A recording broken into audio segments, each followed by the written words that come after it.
good evening. Welcome to the Tunnel Podcast, episode 3. As you can see from the title, we're going to discuss that opener in Munich so many evenings ago. Feels like ages ago now.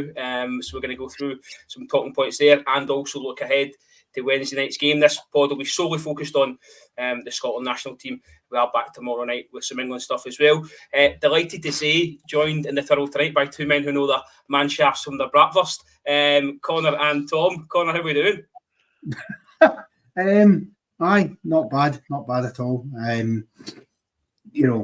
Kind of ready to put what happened in Munich to bed and focus on the upcoming fixture in Cologne. I think that's obviously the main one, if you will. And I suppose that's the beauty of tournament football, is that the next game's only just around the corner. So I'm looking forward to what I'm hoping will be the last time I have to actually discuss that disaster in Deutschland. Excellent. And like an outsider looking in as well, Tom, thanks for coming on tonight and sharing your opinion on it as well. No, mate, yeah. Pleasure as always to come on and chat to you guys.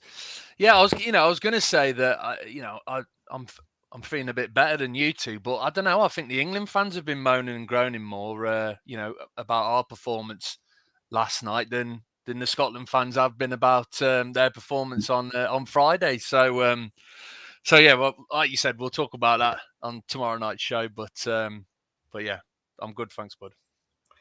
Okay then, right then, Connor, let's go back to Friday night, because at 5-8, I don't know about you, but I had my hand on my heart. I'm belting out Flora Scotland, stood in the front room, the flag's flying in the window, the Retro Scotland top was on. It was a great moment for me, sat in the living room myself. But that was soon was whipped from underneath us 4 or 5 minutes in, and the Germans firmly took control. I mean, they were in control the whole game. We got a goal kick 3 minutes in that was celebrated like a winning goal, and then we did absolutely hee-haw for the rest of the game, and that's kind of where the problem sort of lay, because look, Germany looked up for it, and I must say Germany surprised me in the extent that I fully expected that we'd lose that game, because I always knew they were a decent side, but they looked a lot better of a team than I thought they were, Germany, coming into this. Now, part of that might be just because of how poor we really were, and we didn't really test them. And maybe somewhere down the line in the tournament, when they play teams that will give them a more stern test, we might see a bit more from them in that aspect. But you've got to give them credit, they've got that quality. And when you do what we did, which is try and sit back and soak that up, and not even in a manner that you could say was a classic counter-attacking style of football. Like, I mean, we'll know this, probably the best reference I can think of, Robert, but we'll know this, like when Walter Smith was in charge of Rangers and he took us to the UEFA Cup final. His setup was very much counter-attacking football, but it was executed the way counter-attacking football needs to be executed, where you're not just giving the opposition the ball for 90 minutes and saying, right, just absolutely pelt us, keep coming at us. But you're having moments where you're making sure there's out balls there that you can play off, that as soon as you get a break of the ball, there's always somebody in that space you can pass it to create that threat. And we didn't have that. It was disjointed when we had the ball, because everyone was so tight together at the back. There was nobody really to aim for up front. A couple of aimless long balls that just basically gave the ball. It was like a training drill when you do attack v defence. You win the ball back and you give it straight back to the attacking team to let them come at you again. So there was a lot we got wrong in the setup and in the tactics, no doubt about it. Tom, just on that then, were you shocked when you saw the team lines come in? Is that a part to play in it? Because I think, from where I was sitting, I couldn't believe that Billy Gilmour was omitted from the starting 11. I thought he must have picked up a knock. Something must have happened in the build-up to the game. But no, it was a managerial choice. McTominay comes in, Christie keeps his place, and Gilmour stayed on the bench. Yeah, I was surprised, definitely, and we were having a little chat, weren't we, in the WhatsApp group beforehand when the team was announced that Gilmour's omission. I just think, the commentators were picking up on this, and I saw it all over social media afterwards. That in a game where, like Connor's been saying, you're going to be having very little of the ball. You're going to be on the back foot for large portions of the game. Sitting deep, trying to just mop up the pressure. When you do have the ball, it's absolutely vital that you make use of it and you do something with it. And Gilmour is probably the best person in the Scotland team, in my opinion, anyway. Looking in, at retaining possession and moving the ball on, and making things tick over in the middle of the park. So, yeah, that's why I was surprised more than anything. Is I just thought in that type of particular game, I'm really surprised it didn't go with Gilmour. Christie, I think you guys were talking about it in the pod beforehand that he'd been performing quite well in some of the friendly games in the build-up, and you're having a bit of a debate, weren't you, about whether he gets a nod or not? But I think I mentioned it that Christie, he's more of like a number 10 in my opinion. He likes to get forward and kind of make things happen in attack, and he's a bit slight in frame. And I just felt like the game you knew you were going to be up against with the Germans. I just think it was a really odd call not to bring Gilmour into that starting 11. Connor, just on that midfield then, because I think there's a lot to be said. We're talking about Gilmour keeping the ball, Callum McGregor keeping the ball, and then you've got Christie and McTominay, who we hadn't seen, largely or at all, in the build up to the tournament itself. He's kept in cotton wool. He's thrown into this one. Him and Christie both earning their 50th cap, so it's not like they're young boys here. They're skilled campaigners, as it were. They played a lot of games for Scotland and at high level. Spain springs to mind. McTominay's playing for Manchester United, arguably one of the biggest clubs in the world as well. So they know that pressure. It was just strange that they never got on the ball enough during the 90 minutes to try and impose themselves on the German midfield and or defence. You look at McTominay. I said on the last pod that we done just before the Euros a week ago, I did say that I felt as though with McTominay that you wouldn't be starting him in a game against Germany when he hasn't played in any of the two friendlies, and he's obviously, I think, had an injury that he was nursing as well. So I get the aspect of Steve Clarke wrapping him up in cotton wool, but to give him 0 minutes in his legs in any of those friendlies, to me, felt as if, well, you can't then just throw him in and expect him to be bang at it and ready to go in a big game like that against Germany. You can't do that. You're asking a lot of him.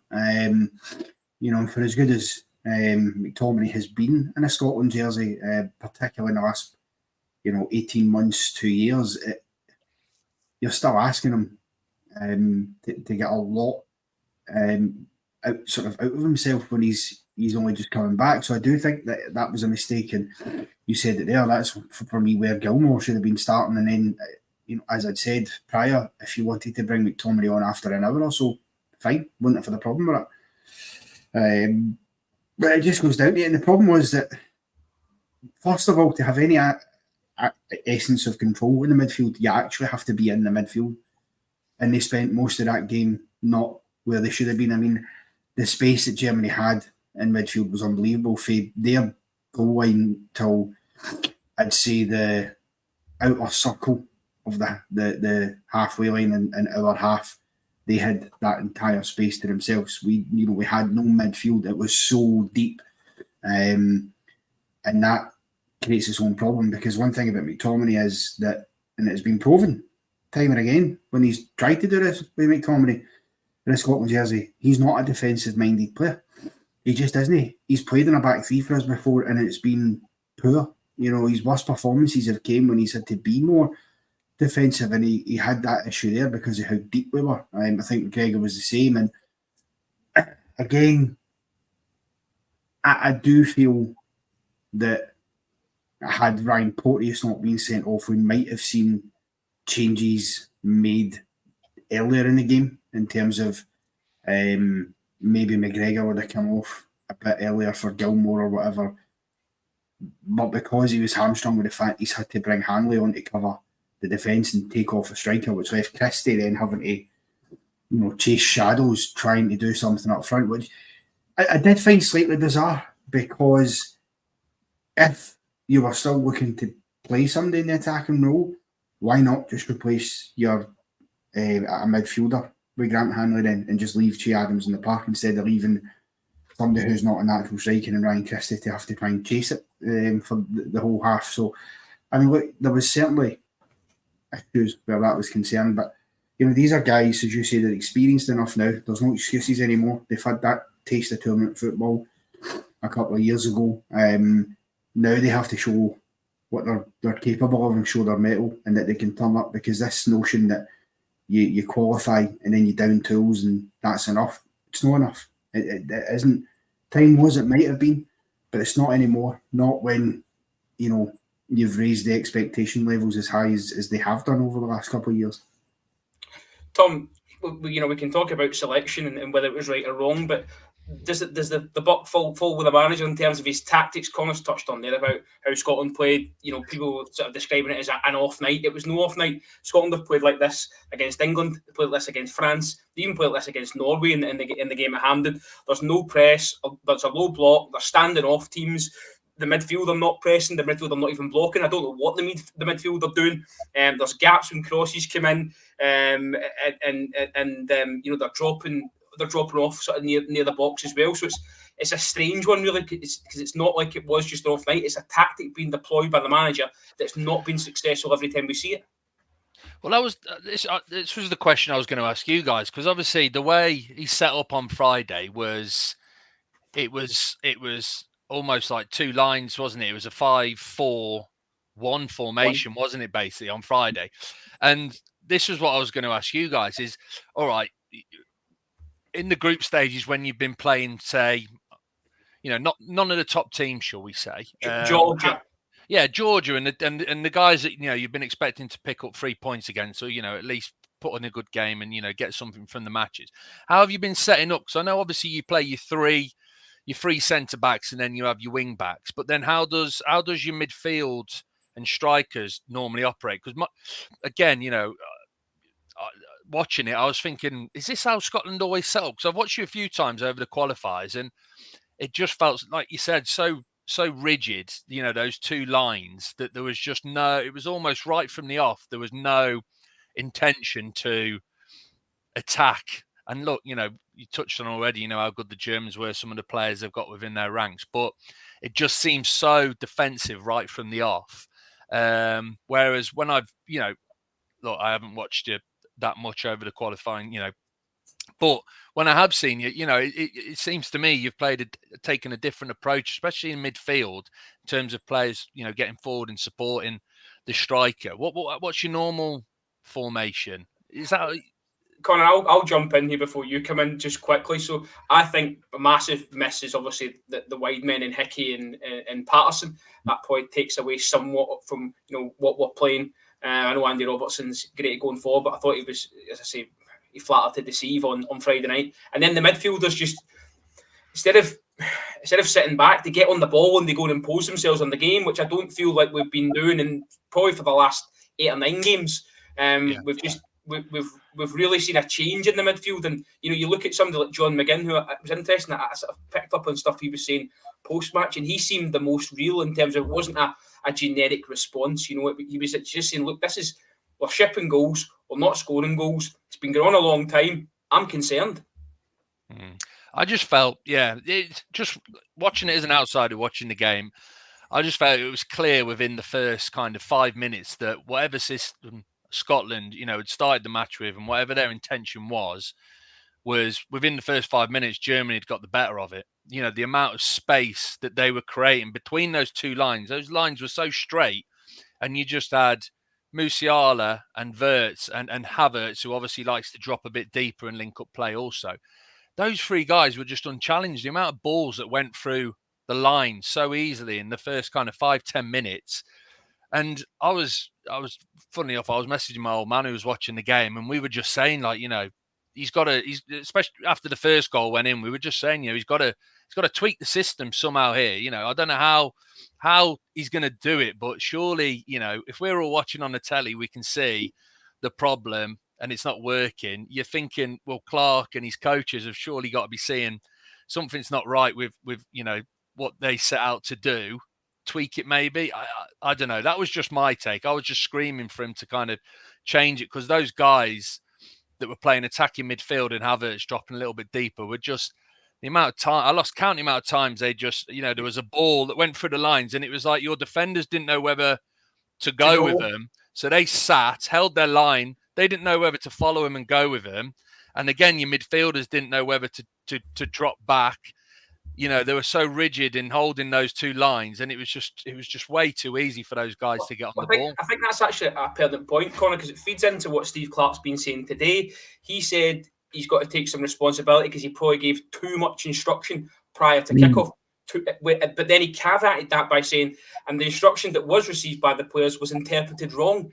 Is that concerning, that the manager's giving the team a message and they're not getting it? Well, as I can say, I mean, that's one of two things, that really, or maybe a combination. Sometimes it's maybe Steve Clarke himself is overcomplicating it, and he's not getting messages across clear enough to the players. Because if you try and see, I'm a great believer that you've got to give players an element of freedom on the football pitch, and if you try and dictate too much and say, right, when you're on the ball, you're doing this. When you're off the ball, you're doing this. And the ball's in this area, you do that. If it's in this position, you do this. If it's this, that can be a lot for players to take on. And it can lead to that confusion, because you might get a situation where somebody picks up the ball and he's slightly out of position. And the player whose position that's supposed to be is thinking, well, what do I do? Because I'm supposed to be in that area. So it's about using initiative as well on the part of the players, but it's also about being clear. Simple, clear instructions is all you need to do. You don't need to be too technical and intrinsical about it. For me, I think you lay out exactly what your game plan is, but it concerns me that he's saying they've not understood it, because, like I say, it tells me that he's either overcomplicating it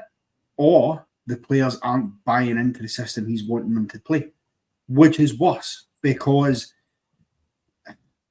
it's one thing if you're overcomplicating, and that's an easy fix. That just means you change how you're actually explaining what you're wanting the players to do. That's not a difficult thing to do. If they're not buying into it fully anymore, that's harder to change. Because, and don't get me wrong, I could justifiably see why some of them wouldn't, because you're looking at some of these players who don't play systems anywhere near as defensive as that at a club level, and that doesn't play at their strengths. Even Andy Robertson, left back, when he's playing at Liverpool, they're not sitting playing an ultra defensive system like that. They are open, they're on the front foot, they're attacking. He spends most of his time in the opponent's half of the field, albeit when he needs to track back and do the defensive side. That's what he does as well. But I feel as if he's got to find a way to change somewhere. Personally, and I don't think he'll do this. In fact, I can tell you right now he won't do it. Give us it though. We want it. We want to hear it. I would quite like to see him playing a sort of 5-3-2 stroke 3-5-2 kind of formation. Have Robertson and it'll be Ralston, I would imagine, right now out there in your wing back roles, that sort of marauding role where they can dip back into a 5 if it needs to be, or be a 5 in the middle with him going forward, and have your 3 centre backs in there, whatever connotation that takes. Looks like it won't be Porteous because his ban's been extended, so his tournament might well be over. I think you do that and you have your 3 in the middle of the park, which for me, would be Billy Gilmore, Scott McTominay, and Ryan Christie probably at this moment in time. So you think again up front? Here we go. You're dropping him again. No. I'm not dropping him again at all. Let me rephrase it. It'd be Gilmore, McTominay, and McGinn is what I meant to say there. I forgot about McGinn. I don't know why I said Christie. Probably because of the game the other day. But no, you'd have McTominay, McGinn, Gilmore in that midfield for me. And then I think you go up top and you go and whack Lawrence Shankland and Che Adams up there together. And you've still got that backup option of Tommy Conway sitting in the bench as well that you can bring on to give you another option. And I just feel it's a much more positive way of playing. And it still allows you at moments of the game when you have to be pragmatic because, as I say, with having wing backs, that means you can switch to a back five at any moment if you need to. It's not difficult, and a lot of these players will have done it at club level. For me, that's the kind of formation we should be looking to try and play, particularly against teams like Switzerland and Hungary, because I don't think there's as much of a gulf between us and Switzerland or us and Hungary as there is between us and Germany. Keep your powder dry on the other two opponents because we will get on to them. I'm not leaving that stone unturned. Just on that then, Tom, because you look at the Albanians the other night against Italy, the reigning champions. They got off to a great start. You know, the high press, they made it uncomfortable from the start, and then they sort of forced their own luck. They get put under the pressure, bit of a mistake, and they're in. You know, just to flip that and on Scotland, if Scotland had gone out and played like that and lost 5-1, we could sit here and hold our hands up and say, we had a go. We had a go and we shipped 5. It's the other side of it that where you just sit in and take the do, and that's what doesn't sit right. Yeah, I said to you that look, hindsight's a wonderful thing, isn't it? And we were having a chat afterwards, and the way I looked at that game was, you know, Germany were like Man City and Scotland were like, I don't know, Burnley or someone who come up from the Championship in the Prem. And how many games do you see Man City at home, you know, where the teams they just come and they're just trying to, it's damage limitations, isn't it? It's damage limitations, and it just had that, you know, it just had that vibe to the whole game for me. But it's like I said to you, I can understand why Clarke approached it like he did. I'll be honest with you. I think it being the first game, the opening game of the tournament, you know, the hosts, Scotland playing the hosts, I don't think that helped Scotland. I think the occasion also kind of, I don't know, I just think the occasion probably added some nerves to a lot of those Scottish players as well. You know, we've talked about in the past, you know, you've got your McGinn and you've got your Robertson and you've got your McTominay.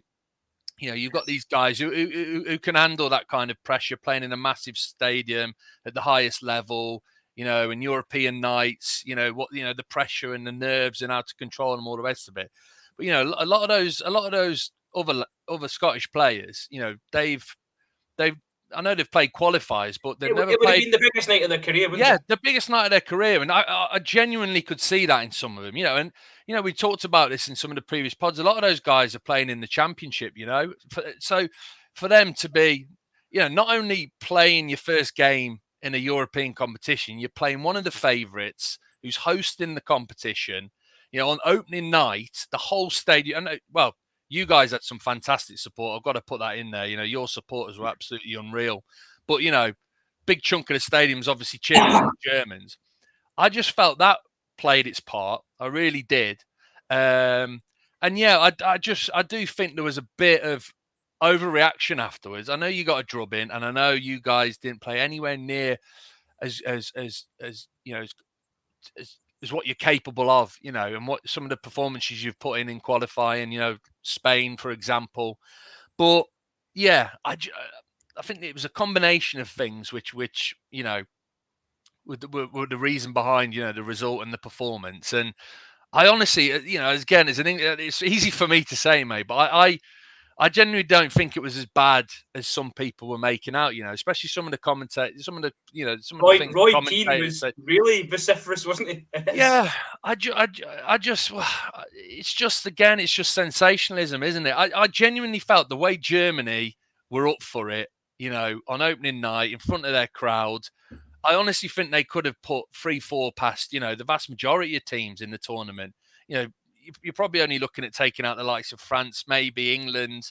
Not so sure after last night's performance, but, you know, maybe just take out a couple of the big boys. They could have done that to anyone, I think. And I think this has been lost a little bit. You know, I think this has been lost a bit. And like you said, the focus and attention has been on the scoreline, you know, 5-1, horror show. But, yeah, you know, Germany have got in their locker to go and do that to the Swiss and the Hungarians. I honestly think, you know, they played that well. So I don't know. I just don't think it was as bad as some people are making it out to be. Well, Connor, then if we do put it in isolation, we park it to one side. Steve Clarke said from the outset that the goal was 4 points. 4 points gets us through the group. We now come into Wednesday with a chance to get some points on the board. We'll talk about the opponents in a moment, but let's just, I know you were quite vocal at full time about goalkeeper Angus Gunn. Is that one of the changes you would ring come Wednesday, or have you had time to think on that?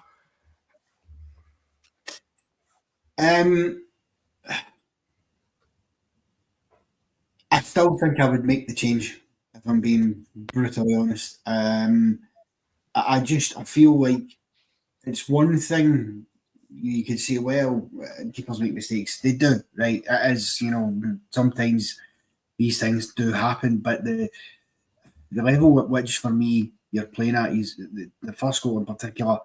It's nowhere near the corner, and to get a hand on it and not keep it out, it's criminal. It's weak wrists basically from him to not do what 99 times out of 100 they probably would do there, and most keepers do, which is you tip that round the post.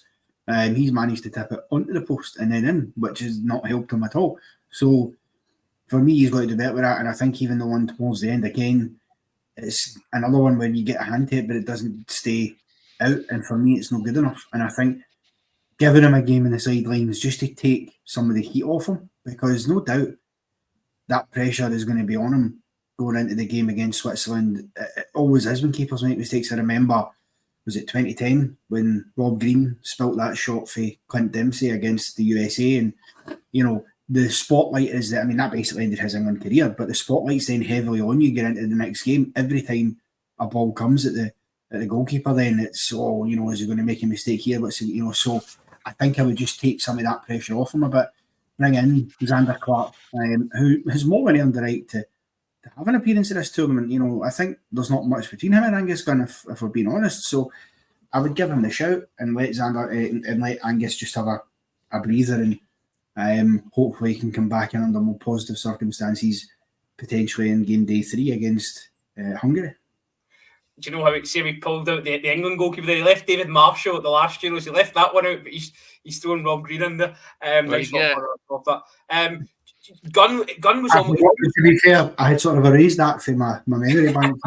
Marshall flapping around in that net like a caught fish, wasn't he? He was blooming. Gunn was. It was almost reminiscent of that night at Ellen Road for Angus Gunn. Wasn't it? It really was. It was a bit. I was gonna jump in and say that it's surprising for me, because he's been top draw for Norwich all season in the Championship. A lot of people had him in their, their goalkeeper in their, 11 of the season, and obviously all the focus and attention was on those 2 games against Leeds in the playoffs, and he had an absolute mare, in the second leg at Ellen Road, and it seems. I'm gonna jump a little bit of defence from him. Look, I agree 100%. I think that first goal, he should have saved it. The first goal, he didn't get a strong enough wrist on it. Well, listen, I'll tell you, and I don't say this very often, but I'd have backed myself to save that. I'm a keeper, and genuinely, I'd have fancied saving that. That's no to diminish him. It's just that that's a bread and butter shot. It's not. I agree. I think, but that for me is the only mistake he made. The last goal they scored, where Chan bent it round, I thought, again, looking at it in real time, I thought, he could have done better there. But I tell you what, just before we jumped on, I watched recap of the highlights just to have a recap before this.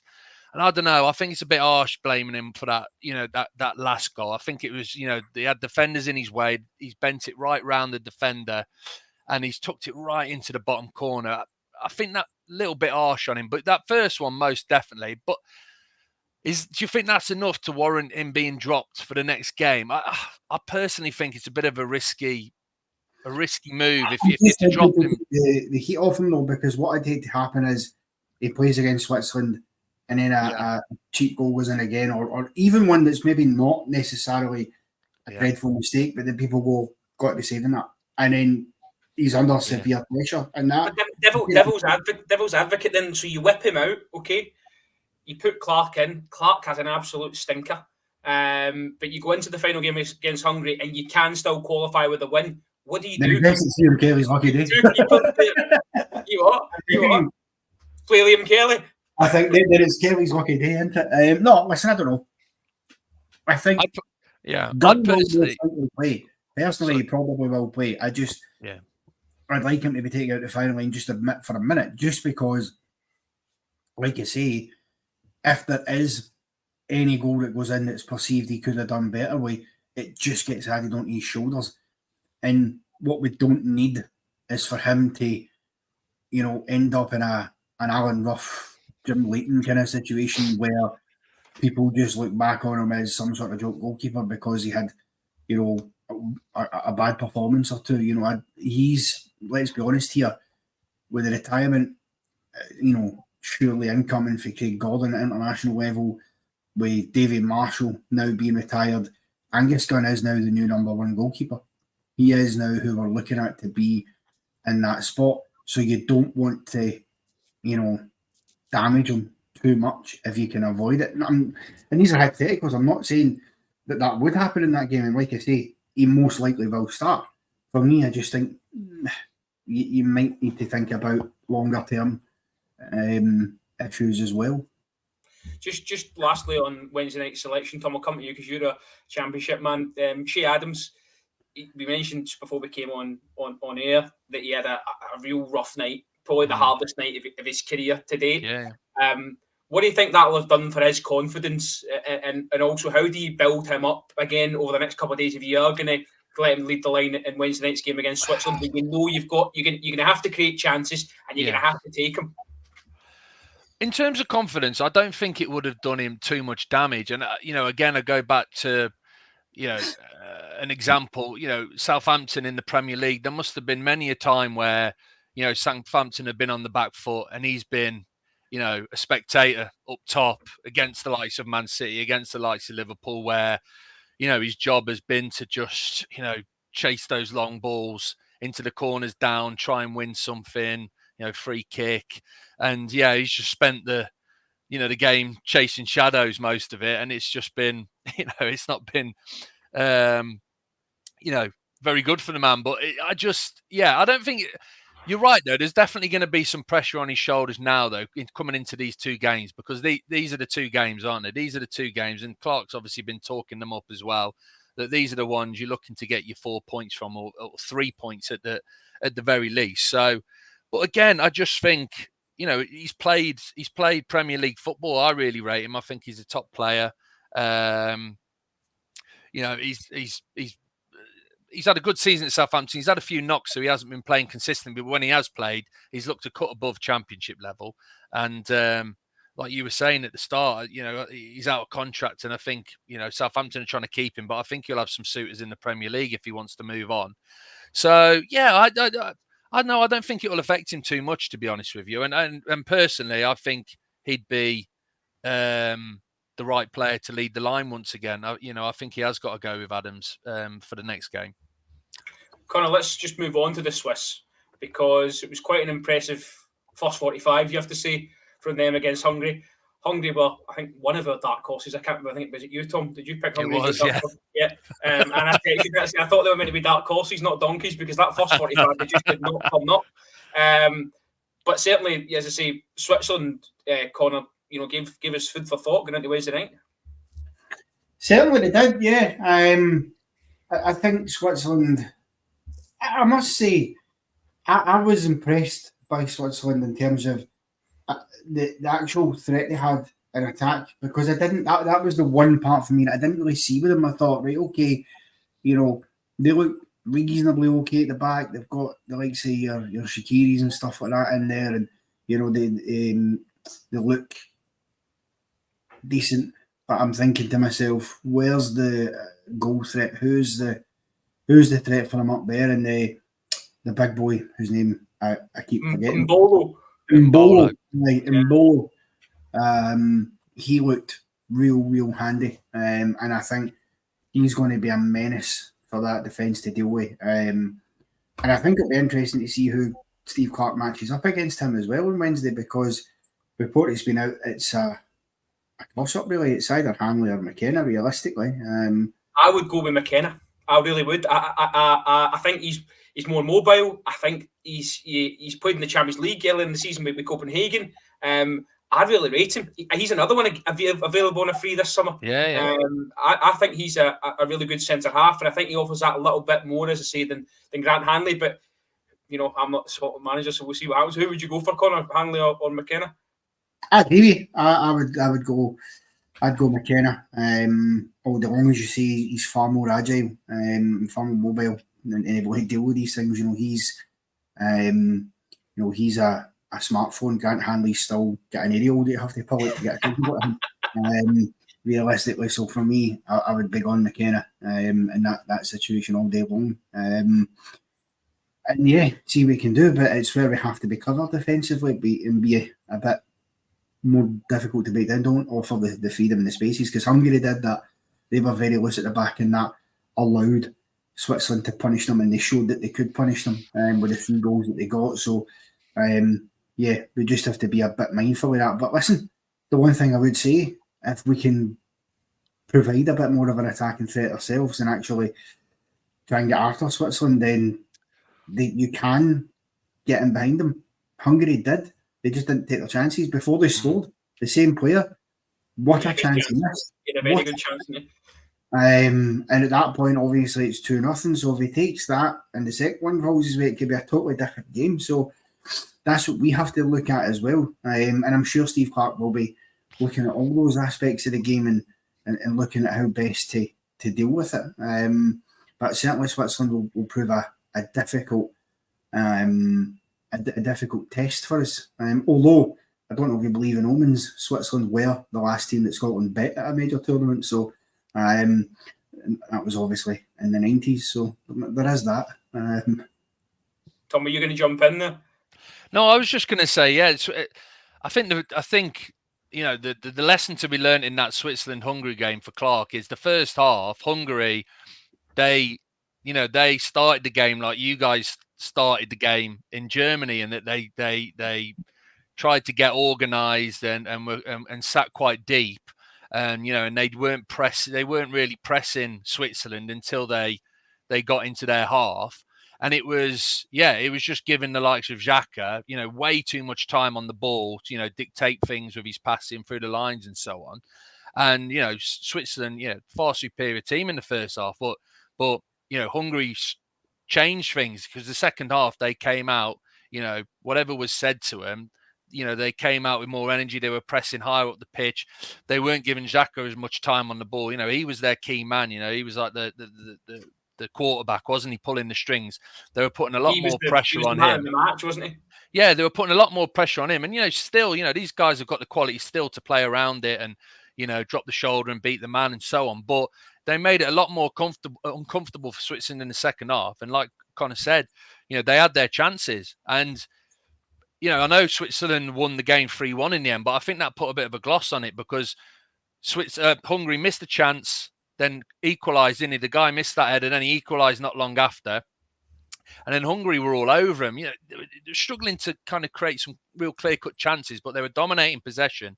And the Swiss were really under the cosh. They were getting balls into the box. They were on to defend well.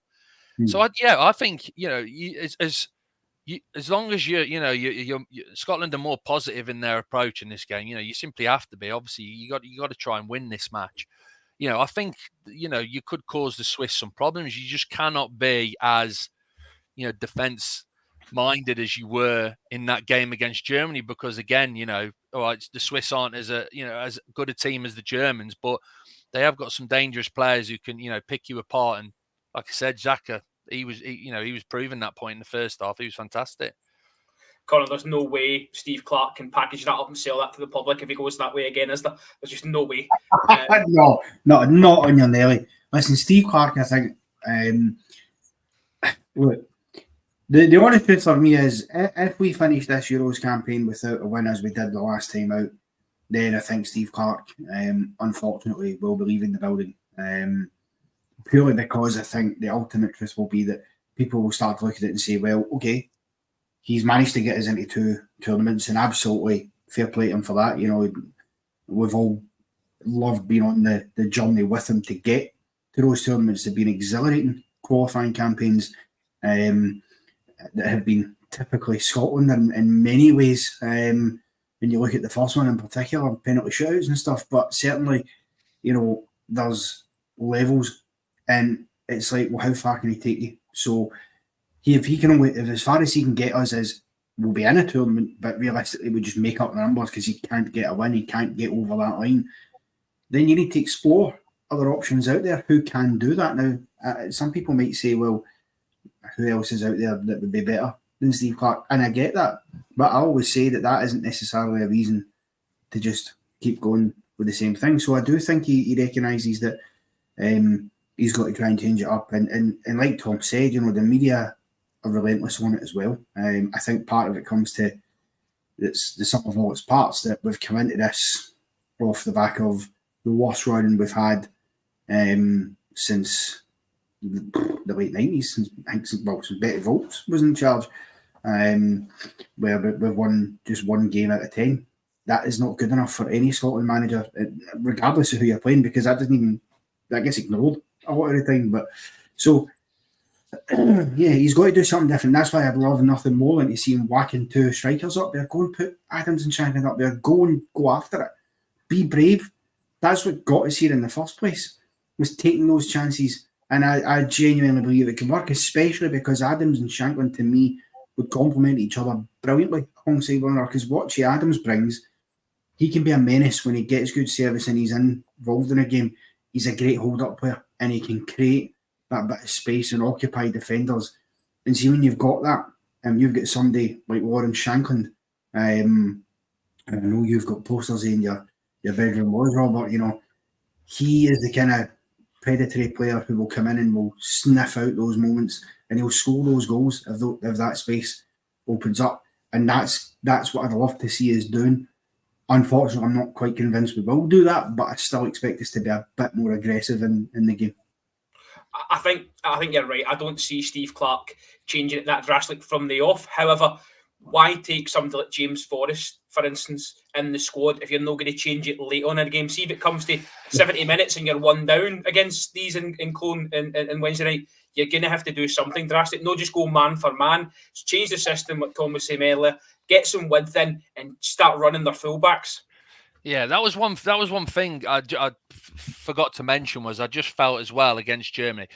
Pace is just so vital in today's game, isn't it? And I did feel as well. They're all athletes now, aren't they? Yeah, well, no. But I did feel like, Scotland were lacking a bit of pace, weren't they, in that starting 11 against Germany? And like you say, just... it was damage limitations in the second half, but you've got some guys. I was just looking at your bench then, some of the guys on your bench. And like you said, you've got Forrest, you've got Morgan, who we've spoken about. And, you've got some guys with a bit of pace there, play down the wing, like to take players on. You got to bring some of those guys on to try and then change it. He went 4-4-2 in Gibraltar, albeit Gibraltar. But if he's going to change the system, Connor, to a 2 up front, I think it'll be a 4-4-2 behind it. And that's maybe where you do bring on your Forrest and your Lewis Morgan. Okay, I'm conscious of time, and obviously the second half of the late game is on as well, so we probably want to catch that. But just quickly, if you both can, just a quick score prediction for Wednesday night, and I want to get you a wee quick word on the other games as well if we can. So, Connor, quick score prediction for Wednesday. Scotland 2, Switzerland 1. Excellent. Tom? I'm going to go for a draw. I'm going to go for 1-1. I think you'll get a draw, and then your big game's then against Hungary to get the 3 points. Oh, that's Scotland for you. It'll be speaking time. We'll be playing Hungary 0-0 in the 94th minute of 5 added on or something like that, and it'll be 1-0, and then the Swiss will score a goal that puts them through in goal difference in the 93rd minute. Holland at 96. Okay, well, I just want to get your opinion on the tournament as a whole, because I don't know about you guys, I've thoroughly enjoyed it. I've managed to catch every match, albeit today's games have been a bit more difficult because I've been working as well. But certainly, any standouts for you? Any shocks, Tom? I'm just trying to think now. I think, I was impressed with Spain in terms of, obviously we talked about Germany. I was impressed with Spain.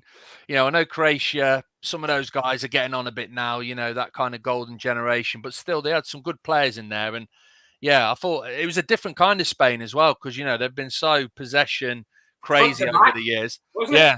Yeah. But they were, and I think it was the first time they've won a game. It was some crazy stat where, they've won a match without having the majority of possession, something like that, wasn't it? It was a great tweet. They said it's the end of tiki taka. I love that. Yeah. So yeah, I was impressed with them. I'm just trying to think who else I've seen. I think they're probably the standout team so far for me in terms of who I've been impressed with the most. But then, I think the thing I've loved so far is that, today there's been some games, hasn't there? Slovakia beats Belgium, and the Romanians absolutely smash Ukraine. That group is wide open, isn't it? Yeah, and I watched Denmark and Slovenia in our group, and everyone was expecting a comfortable win for Denmark, and Slovenia looked really good, So some of these, and you touched on it earlier as well, Albania against Italy, some of these lesser teams who everyone kind of expected to be the whipping boys are, putting up a good fight. They got nothing to lose, and this is, I don't want to go back, but this is the kind of mindset Scotland have got to get into. You know what I mean? Like, you're there, you got to make the most of it. You got to go for it. You can get at these teams. They're not completely. What's the word? Infallible, invincible. Yeah, that's it. Yeah, invincible. You can get at them and cause them problems, but you got to show some fight and some spirit, haven't you? So, but I agree with you. It's funny though, because I think the difference is though that these other teams you mentioned, and I agree with you that I said mindset Scotland should have, but the other teams you mentioned, it's easier for them because they've gone into the tournament already, kind of with people writing them off and going, well, they're going to be as you say, the whipping boys. Where actually Scotland have come into this group, and barring Germany, people have looked at it and said, well, look, there's a reasonable chance that Scotland can absolutely go and beat Switzerland or Hungary because recent history says we have done just that by beating Spain, beating Norway, who I think Norway are the team that you could probably equate as close to Hungary and Switzerland realistically that we've played recently, in terms of, they don't have necessarily all out quality, but they've got a couple of gems in their midst who can really, really hurt you if you let them. So I think that's probably the difference in where our players have got that slight bit more on their minds because they're thinking, well, there's a slight expectation that we can do something. Whereas actually they should just go, do you know what? Forget all that. As you say, that total underdog mentality, nothing to lose, fight for everything. I mean, that's what Slovakia did today. Albeit, I thought Belgium were extraordinarily hard done by with the second disallowed goal. I guess if it's the letter of the law, but then I feel like that goal doesn't get disallowed in the Premier League because in the Premier League... The explanation was a bit strange after the game, wasn't it, with the referee? My understanding was if it's not the player who scores the goal who handballs it sort of in the lead-up, then it stands. Certainly in the Premier League, that's what they've been doing.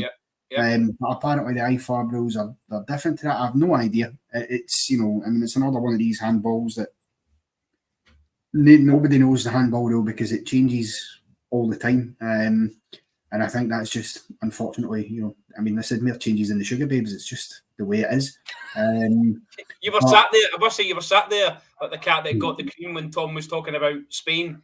Yes. Well, I hate to say I told you so, but, after one game, I did say, I still stand by that obviously I've lumped for them to win it, and I absolutely stand by that because they've been red hot out of recent times.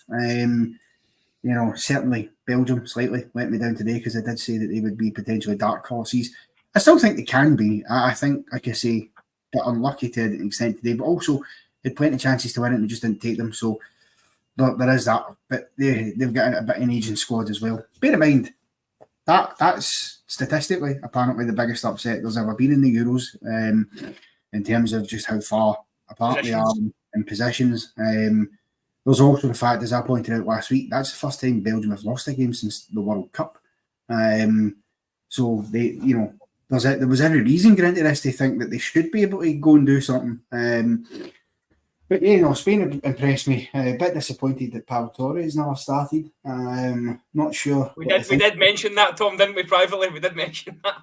We were trying to think. We were trying to remember which Torres you went for. I was like, well, it was definitely. He was saying Torres. Fernando Torres. He was no. I was saying the lad. I was not saying Fernando Torres. Yeah, you've got the boys at Ferran Torres as well. You've got. That's what he was saying. Yeah, that's what I thought you said. Yeah. Yeah. Okay, lads. Listen, we'll leave it there. I think a special mention has to go to the Dutch crowd. I thought they were great prior to kick-off. There was some great scenes in the street there as well. And also, there was a nice connection in the Romanian players and their support at the end of today's game. That's what it's all about. I feel this tournament, after, as I said, the COVID Euros we had, and then that World Cup of Qatar, this just feels like the real deal. Just ask a slightly related question, just with Tom being here in particular, because it intrigues me. I'd seen at tail end of last week, there was chat about the Germans had said to the English fans not to sing the 10 German Bombers song. Is that what is that all about? Do you think the Germans are right to say no, pack that in, or is it just? I just think they got to stop singing it. To be honest, I think it's getting a bit embarrassing now. To be honest with you, I saw, it was a bit of a debate on Twitter, wasn't it? Because, like you said, all these clips sprung up of all these England fans singing it in the streets and in the bars and whatnot. I just think, come on, we weren't the only country, we weren't the only country, in that war and to have won the war, but we're the only ones that seem to sing all these bloody songs about it still. So, I think show them a bit, show the Germans a bit of respect. Like Rob said, I think, so far the tournament's been absolutely fantastic. It's just made me want to go and watch some football in Germany because, the stadiums are absolutely immense. The crowds have been absolutely fantastic. All the atmosphere, everything I've read so far has been a bit of trouble, but most of it I've seen all the fans mingling really well. The teams playing one another. It's just I've just been sat there thinking, I've got to go. I wish I was there. 100%. The next World Cup, I've got to go. Yeah, just watching any game. I wouldn't even be bothered what game I'll be watching. Anyone, just to be part of that. So there you go. 2026, the tunnel on tour. There we go. We'll be at the World Cup. I've just had a nice wee story actually. I heard a guy saying that he was in obviously the Scotland-Germany game, and said when the second one, and he had his head in his hands, and he turned around, and it was just a German guy stood offering him a beer. And he just that's just great, isn't it? As well, the Scotland fans have been. There was a statement went out from, I think it was the mayor of Munich or the chief of police, something like that, and they said, Scotland fans were great, and it was great to have them, and they made the city, really safe and enjoyable. So that's a credit to them. But we want points on the board, and that's going to come on Wednesday. That's what you want. You know what I mean? I think we are, as a whole, the Tartan Army travel very well. There is always a bit of a joy and a jubilation, and we've got that kind of stoic. Kind of sarcastic sense of humour that we're not afraid to have the pish ripped out as if our team's playing shite. We're disappointed, but we'll still go out and have a party after it and just enjoy the holiday, basically, because that's what we are. I think a lot of English fans are similar, albeit they're burdened by a bigger weight of expectation. But what about the wee guy that get his kilt lifted up and his wee hairy wallop? Oh dear! All over German telly. That's some hangover to wake up to, isn't it? Never lift a Scotsman kilt. I know. Come on. You said exactly that. Didn't you? I said exactly that. Come on, schoolboy error. What do you think you're going to see down there? It's not like everybody's seen Braveheart, haven't they? Come on, you know what's going to happen. I mean, if they'd turned and had a saltire painted at his arse, that they just topped it all off. Listen, that's the way it should be. Albeit, you've always got to make sure. Listen, I respect local laws. Do you know what I mean? See, at the end of the day, if the Germans say, "Gonna no do that," then just don't do it. Because I certainly wouldn't want to go there and find myself in a German jail. I'd rather be at the game personally. So, I think most days do that. It's a great laugh. That's one of the things I love about international tournaments, Euros and World Cups, is you get to see that. Even in Qatar, where they banned booze, there was still a great atmosphere about the fans that travelled over there, despite all the other sort of other stuff that was going on with it. And that's what it's about. World Cups and Euros, it's brilliant. Excellent. Okay, we've ended on a positive, lads. Thanks very much for joining us. If you're watching this on catch up, then do like and subscribe, or leave a comment, or just get involved. I've thoroughly enjoyed this one. It's been my favourite one so far that we've done. We are back tomorrow night, as Tom said earlier. We're going to be talking all things England, and we'll see you then. Hopefully, gentlemen, thanks for joining us. As we say, have a good night. Cheers.